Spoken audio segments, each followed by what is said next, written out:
Hello. 6 years తర్వాత ఒక satisfactory Sankranti అండి నాకు. అంటే లాస్ట్ ఇయర్ కూడా చాలా పెద్ద హిట్, కానీ అనుకున్నంత సాటిస్ఫాక్షన్ లేదు డిస్ట్రిబ్యూటర్ సైడ్ నుంచి కానీ వీటి నుంచి కానీ. కొంచెం 100% ఒక సాటిస్ఫాక్షన్ ఉంటుంది కదా సినిమా హిట్ అయితే. లాస్ట్ ఇయర్ చాలా మంచి సినిమా తీసాము, చాలా టెక్నికల్గా స్ట్రాంగ్ సినిమా తీసాం, కానీ అంత సాటిస్ఫాక్షన్ లేదు. ఈసారి మాత్రం ఆఫ్టర్ 2020 అలవై కుటుంబం అంత సాటిస్ఫాక్టరీ సంక్రాంతి నాకు. దానికి ఇలాంటి సంక్రాంతి మళ్ళీ ఇచ్చినందుకు ఆడియన్స్కి ఐఎమ్ రియలీ గ్రేట్ఫుల్ అండి. ఆడియన్స్తో పాటు ఈసారి ఏంటో ప్రతిసారి నన్ను బాగా ప్రేమగా చూస్తున్న నా మీడియా కూడా ఈ సినిమా నాకు ఆడాలి అని చాలా గట్టిగా కోరుకున్నారు అందరూ. దానికి మీడియా కూడా చాలా థ్యాంక్స్ అండి. ఆ మీడియా అంతా ఒక్కొక్క స్టేజ్లో లాస్ట్ 6 monthsలో 2 సినిమాలు సరిగ్గా పర్ఫామ్ చేయనప్పుడు తర్వాత నుంచి ఇప్పుడు ప్రొడ్యూసర్ సర్కిల్లో కూడా ఇప్పుడు మా ఫ్రెండ్స్ కిల్లార్ సతీష్ గారు కానీ, సుప్రియ గారు కానీ, స్వప్నక్క కానీ, వెంకట్ బోయినపల్లి గారు, ఇలా మేము రెగ్యులర్గా తిరిగే వాళ్ళంతా, బాపీ బాయ్ అందరూ కూడా ఖచ్చితంగా నాకు ఈ సినిమా ఆడాలని అదే ఫీల్డ్లో కాంపిటేటివ్ ఫీల్డ్లో ఉన్నా కూడా చాలా గట్టిగా అనుకున్నారు అందరు ఈ సినిమా ఆడాలి ఖచ్చితంగా మాకని. సో వీళ్ళందరూ బ్లెస్సింగ్స్తోనే యాక్చువల్లీ ఇంత హెవీ కాంపిటీషన్లో వచ్చినా విత్ స్టాండ్ అయ్యాం గట్టిగా. తర్వాత ఒక 72 hours నుంచి మా ఫ్యాన్ బాయ్స్ అంతా ఒకటే డ్యూటీ చేస్తున్నారు గ్రూపులు, సోషల్ మీడియా అంతా. ఫ్యాన్ బాయ్స్ అంటే మరి నా ఫ్యాన్ బాయ్స్ అలా అనుకోకండి, ఎవరి ఫ్యాన్ బాయ్స్ మీ అందరికి బాగా తెలుసు. సో మా బాయ్స్ అందరికీ చాలా థ్యాంక్స్. అసలు 72 hours నుంచి కంటిన్యూస్గా డ్యూటీ చేస్తున్నారు.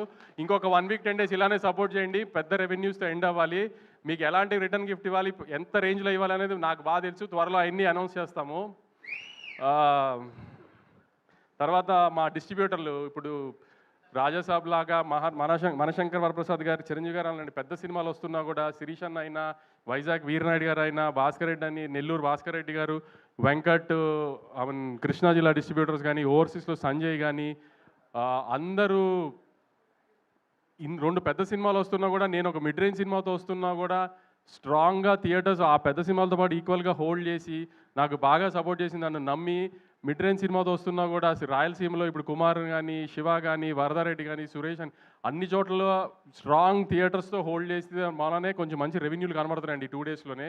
ఇప్పుడు మా హీరో కానీ, చిన్మయ్ కానీ, హీరోయిన్ అంతా ఎక్సైట్ అయిపోతున్నారు 41 crores గ్రాస్ అని. అదంతా మా డిస్ట్రిబ్యూటర్లు మిడ్ రేంజ్ సినిమాను కూడా అంత గట్టిగా నన్ను నవీని నమ్మి అన్ని థియేటర్స్ హోల్డ్ చేశారు. దానికి చాలా థ్యాంక్స్ అండి డిస్ట్రిబ్యూటర్స్ అందరికీ. సారీ, నేను యాక్చువల్లీ సంక్రాంతికి సినిమా వేసి కొట్టాలనేది ఒక నాకు ఈగో. ఎందుకంటే ప్రతి ప్రొడ్యూసర్కి ముందు సంక్రాంతికి సినిమా పడి హిట్ అవ్వాలి, దానికి డిస్ట్రిబ్యూటర్ కమిషన్ వస్తే అది పెద్ద హిట్ అయితే అది ఒక చిన్న ఈగో సాటిస్ఫాక్షన్ కదా. సో అది మధ్యలో 2 సార్లు మిస్ఫైర్ అయినా ఈసారి దాన్ని 100% లేకపోతే 1000% సాటిస్ఫై చేసిన దానికి నాకు పూర్తిగా సపోర్ట్ చేసిన నవీన్కి వెరీ థ్యాంక్ఫుల్ యాక్చువల్లీ. ఎందుకంటే ఎప్పుడు సినిమా వచ్చి పోవటము, హిట్ అవ్వడం అని ఒక, కానీ సంక్రాంతి టైంలో వచ్చిన సినిమా ఇప్పుడు ఆడటం అనేది కొంచెము ఈగో ఫ్యాక్టర్ అయిపోతుంది ఎవరికైనా, ప్రొడ్యూసర్కైనా, డైరెక్టర్కైనా, హీరోకైనా అందరికి. ఎందుకంటే సంవత్సరం అంతా అది గుర్తుండదు సంక్రాంతికి వచ్చిన సినిమా అన్నట్టు లెక్కలో.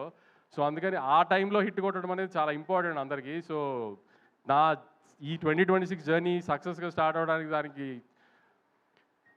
నాకు చాలా హెల్ప్ చేసిన నవీన్కి ఐఎమ్ రియలీ థ్యాంక్ఫుల్.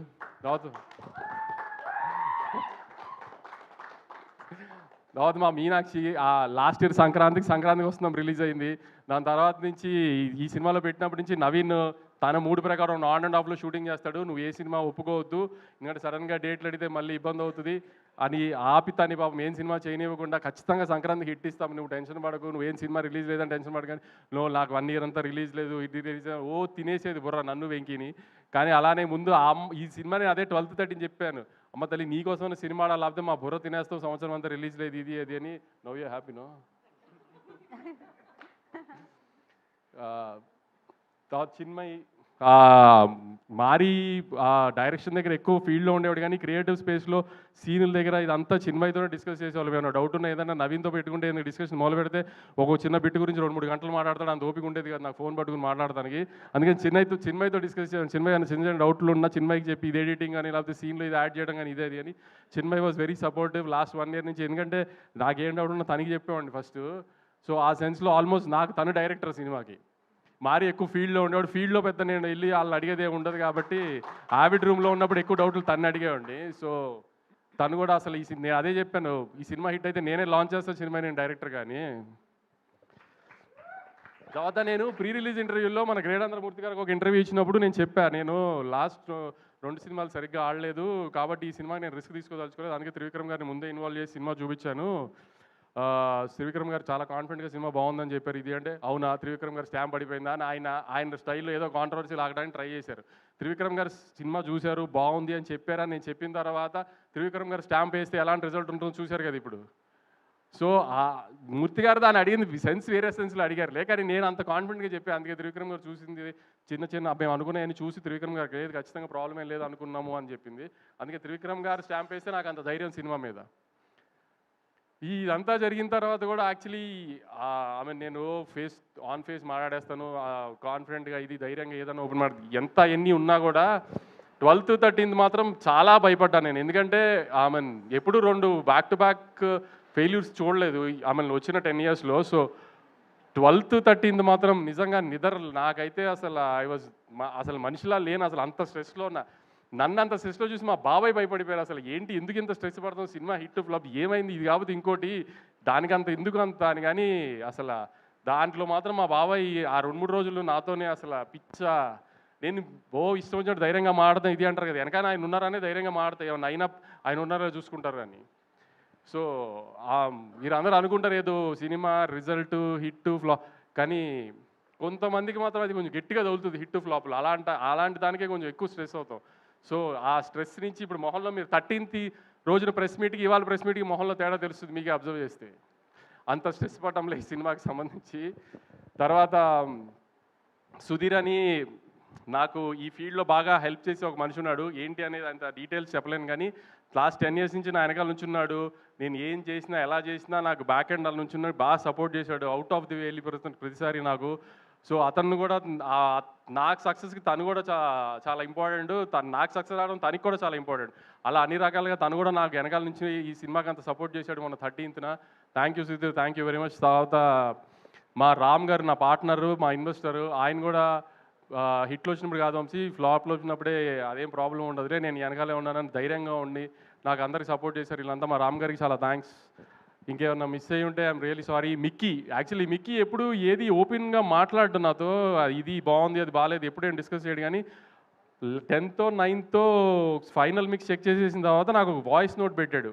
ఇప్పుడే 7th reel అంతా చెక్ చేసేసాను sir, I think we have a big winner on hand అని. ఫస్ట్ టైం మిక్కీ దగ్గర నుంచి అలాంటి ఒక వాయిస్ నోట్ కానీ అలాంటి ఒక జడ్జ్మెంట్ వినా నేను. తన పాట కూడా తను బాగుంది కదా, మీకు ఏం ప్రాబ్లం లేదు రిలీజ్ చేసేసి కదా అంటే యా సార్ అంటాడు, కానీ super sweet song block buster song వేసేయండి బయటికి అలా మాట్లాడు. అలాంటిది మిక్కీ చెప్పాడు ఫస్ట్ టైం నాకు. దాని తర్వాత నాకు చమక్ చంద్ర ఈ సీన్లు మాత్రం కొన్ని ఇట్లా పాలిటిక్స్ దగ్గర వాకింగ్ సీన్ కానీ ఇది కానీ I really love them a lot. Yuvraj మీకు ముందే చెప్పాను, నా గుడ్ లక్ చామ్ యువరాజ్తో నాకు 2 కమర్షియల్ బ్లాక్ బస్టర్స్, ఇది రెండోది. ఇంకా తర్వాత మా టీమ్ మురళి కానీ నాని కానీ విఎంఆర్ కానీ నన్ను హింస పెట్టడానికి, నాకు సక్సెస్ వచ్చిన ఎంజాయ్ చేయడానికి అన్నిటికీ 12th 13th నేను పడిన హింసల్లో నన్ను ఇంకా హింస పెట్టడానికి మ్యాక్సిమం ట్రై చేశారు వాళ్ళందరికీ కూడా చాలా థ్యాంక్స్. ఇంకా సందీప్కి, వేణుగోపాల్కి, వంశీకాకాకి వీళ్ళందరూ బ్యాక్ ఎండ్ నుండి 5 సినిమాలు వస్తున్నప్పుడు సినిమాని జనాల్లోకి తీసుకెళ్ళి ప్రమోట్ చేయడం కూడా చాలా కష్టం. అలాంటి టైంలో కూడా వీళ్ళందరూ కొంచెం డే నైట్ ఉండి సినిమాని జనాల్లోకి మ్యాక్సిమం తీసుకెళ్ళడానికి ట్రై చేసాం. ఎందుకంటే ఆల్రెడీ ఒక పెద్ద సినిమా మార్కెట్లో హెవీగా వెళ్ళిపోయిన తర్వాత వచ్చి ఒక మిడ్ రేంజ్ సినిమాని కూడా జనాల్లోకి తీసుకెళ్ళి జనాలకి ఆ సినిమా వచ్చింది అది బాగుంది అని తెలిసేటట్టు చేసి దాన్ని టికెట్లు కొనాలి అంటే ఆ సినిమా టాక్తో పాటు దాన్ని జనాల్లోకి తీసుకెళ్ళడం ఎంత ఇంపార్టెంటో దానికి మా ముగ్గురు డిజిటల్ మీడియా కానీ సందీప్ కానీ పిఆర్ వేణుగోపాల్ గారు కానీ వంశీకాక కానీ చాలా ఎఫర్ట్ పెట్టారు.